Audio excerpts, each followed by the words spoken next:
نحمده تعالی ونصلي ونسلم على رسوله الكريم اما بعد فاعوذ بالله من الشيطان الرجيم بسم الله الرحمن الرحيم السلام علیکم ورحمۃ اللہ وبرکاتہ۔ ناظرین گرام، مثنوی شریف کے مصنف کا نام اصلی نام محمد ہے اور آپ کا لقب جلال الدین رومی ہے، اور آپ مولا روم کے نام سے عنوان سے مشہور ہیں۔ آپ 604 ہجری میں مقام بلخ میں پیدا ہوئے۔ پچھلے شعر میں ہم نے پڑھا تھا کہ مولانا روم نے فرمایا کہ روح کی شکایت سنو، روح کیا کہتی ہے۔ تو اب یہ مثنوی شریف کا دوسرا شعر ہے، جو یہ شعر پہلے شعر کا بیان ہے۔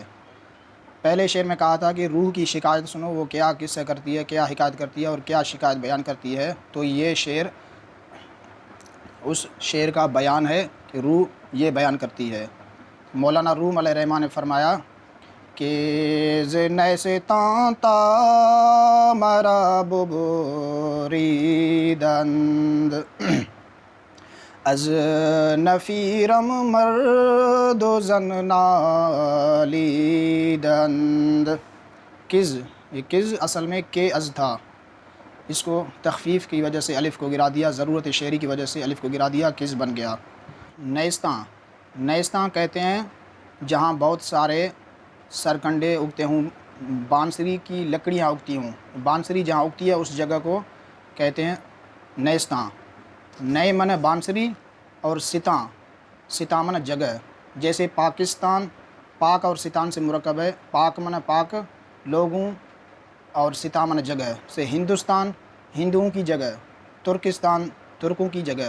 تو اسی نیستاں، نئے من بانسری ستاں من جگہ، یہاں بانسری اگتے ہیں، بانسری کے پودے اگتے ہیں، اس جگہ کو کہتے ہیں نیستاں۔ چونکہ روح کو نئے سے تشبیہ تھی، روح کو نئے کہا، تو یہ مناسب تھا کہ عالم ارواح کو نیستاں سے تعبیر کیا جائے۔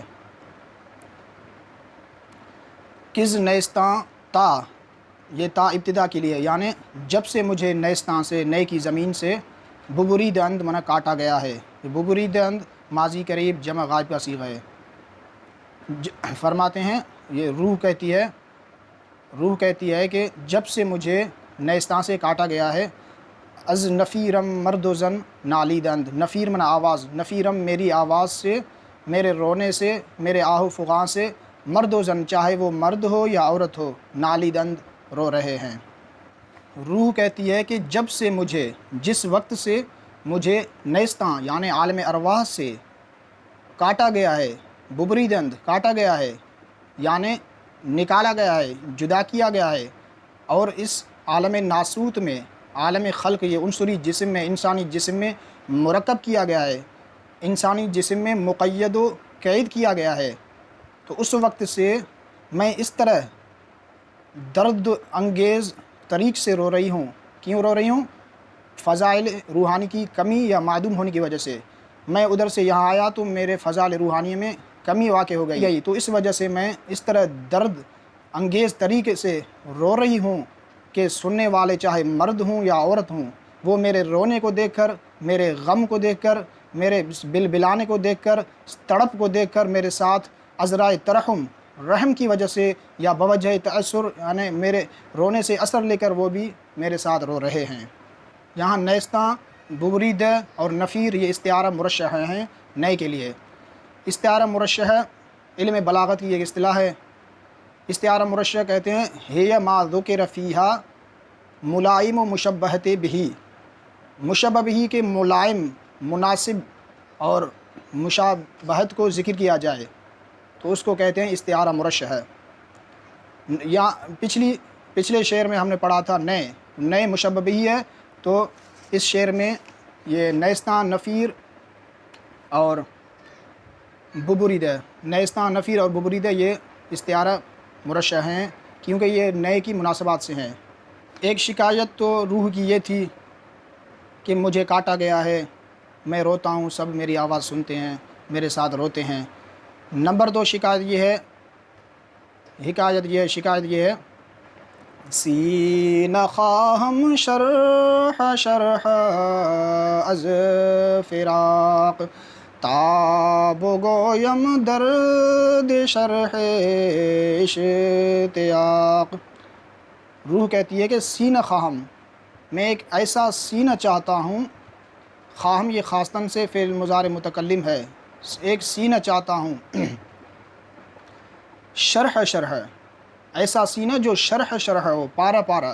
شرح شرح میں نا پارا پارا، ریزہ ریزہ، پاش پاش، ٹکڑے ٹکڑے، چور چور۔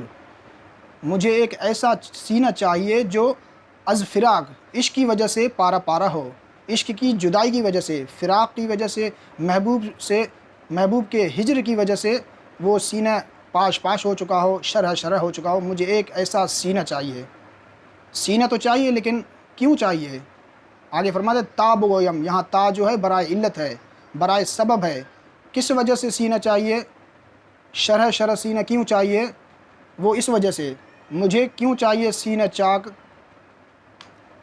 ایسا سینہ کیوں چاہیے جو عشق کی جدائی کی وجہ سے، محبوب کی جدائی کی وجہ سے پارا پارا ہو۔ اب وہ بیان فرما رہے ہیں تاب گویم شرح درد اشتیاق، مجھے ایک ایسا سینہ چاہیے جو جدائی کی وجہ سے شرح شرح پارا پارا ہو، جدائی کی وجہ سے وہ درد کا مارا ہو۔ مجھے ایسا سینہ چاہیے، ایسا سینہ ملے تاکہ میں اس کو اپنا درد بیان کروں۔ میں جو عالم ارواح سے اپنے محبوب کے قربت سے جدا ہو کر، دور ہو کر ادھر عالم ناسوت میں آ گئی ہوں، تو اب مجھے میرے جیسا ایک سینہ چاہیے، کیونکہ آدمی جو غم زدہ ہوگا وہ دوسرے کے غم کو سنے گا، جو درد مند نہیں ہے، جو اس مصیبت میں مبتلا نہیں ہے، تو وہ کسی مصیبت زدہ کی باتیں نہیں سنے گا۔ ایک درد مند ہی دوسرے درد مند کے درد کو محسوس کرے گا اور اس کی باتیں سنے گا اور اسے اثر ملے گا۔ تو اس لیے روح کہتی ہے کہ مجھے بھی ایک عشق کا مارا چاہیے تاکہ وہ میری بات سنے، کیونکہ بے حس لوگ اور بے درد لوگوں کے سامنے اپنا درد بیان کرنا، اپنا دکھڑا رونا، اپنا غم بیان کرنا اسی طرح ہے جیسا کہ بھینس کے آگے بین بجانا۔ بے حس آدمی کے سامنے اپنا درد بیان کرنا بھینس کے آگے بین بجانے کے مصداق ہے، بین بجانے کے مترادف ہے۔ وہ جس طرح بھینس کے آگے آپ بین بجائیں، بانسری بجائیں، اس کو کوئی فائدہ نہیں، تو اسی طرح بے حس و بے درد جس کے اندر درد نہیں ہے، عشق کا درد نہیں ہے، اس کو آپ اپنا درد عشق بیان کرو گے تو وہ کوئی فائدہ نہیں لے گا، کوئی اثر نہیں لے گا، آپ کی بات سنے گا بھی نہیں۔ تجنیس مذیل ان دو لفظوں کو کہتے ہیں کہ دو لفظوں کے درمیان حیت، نوع اور ترتیب یکساں ہو، صرف اور صرف ایک فرق ہو، وہ ہے عدد میں فرق۔ جیسے شرح شرح، اب شرح میں حیت بھی ایک ہے، شرح اور شرح دونوں کی حیت ایک ہے، یعنی اس میں بھی شین راہا، اس میں بھی شین راہا، پھر ترتیب ایک ہے، پہلے شین ہے، پھر راہ ہے، پھر ہا ہے، اور نوع بھی ایک ہے، وہ بھی اس میں، یہ بھی اس میں، صرف فرق یہ ہے کہ تعداد کی فرق ہے۔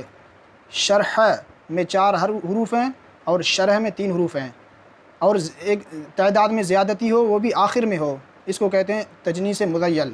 اب شرح کے آخر میں ایک گول والا ہا، ہاتھی والا ہا زائد ہے، تو اس کو کہتے ہیں تجنیس غیر تام مذیل۔ روح جو کہہ رہی ہے کہ مجھے سینہ چاک از فراق آدمی چاہیے تاکہ میں اس کو اپنا درد بیان کروں، تو یہ کیوں کہہ رہی ہے؟ درد بیان کرنے سے آخر کیا ہوگا؟ کیوں درد بیان کرے گا؟ روح کیوں درد بیان کرنا چاہتی ہے؟ وہ روح اس لیے اپنا درد بیان کرنا چاہتی ہے تاکہ میرے جو اندر آتش عشق ہے وہ اور بھڑک جائے۔ جس طرح شیخ سعدی علیہ الرحمٰن نے فرمایا ہے کہ مرا ہم درد میں باید شب و روز، دو ہے زمرہ بہم خوشتر بود سوز۔ ایک لکڑی ہے، اس میں آگ جل رہی ہے، تو اس کا شعلہ جو ہے وہ تھوڑا ہوتا ہے، جب اس میں ایک اور لکڑی ملا لیا جائے اس کے ساتھ تو اس کا شعلہ زیادہ ہو جاتا ہے، آگ بھڑک جاتا ہے۔ تو اسی طرح ایک آدمی کے اندر، ایک انسان کے اندر عشق کی آگ جب زن ہو، شعلہ زن ہو، عشق کی آگ جل رہی ہو، اگر وہ کسی دوسرے عاشق کے ساتھ ملے گا باتیں کریں گے تو اس کے عشق کی آگ بھی بھڑک اٹھے گی۔ وما علینا الا البلاغ المبین۔